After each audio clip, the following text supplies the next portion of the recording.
अस्सलाम वालेकुम नाज़रीन, मैं हूं सलवा स्नैन और आप देख रहे हैं सूर्या न्यूज़ HD।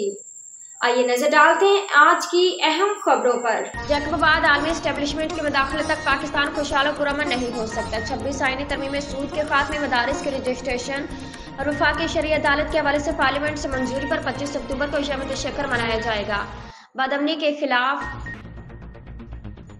एहतजाज होगा। कायद सिंध अल्लामा राशिद महमूद सोमरू। तफसीलात के मुताबिक जमीयत उलमा इस्लाम सूबा सिंध के कायद अल्लामा राशिद महमूद सोमरू ने कहा है कि जब तक हमारे मुल्क में आलमी एस्टेब्लिशमेंट की मुदाखलत जारी रहेगी, पाकिस्तान के अवाम खुशहाल और मुल्क में अमन कायम नहीं हो सकता। इन ख्यालात का इजहार उन्होंने गुलशन शहीद में JUI जिला जैकबाबाद के अमीर डॉक्टर AJ अंसारी की क़यादत में मुलाकात करने वाले वफ़द से गुफ्तगू करते हुए किया।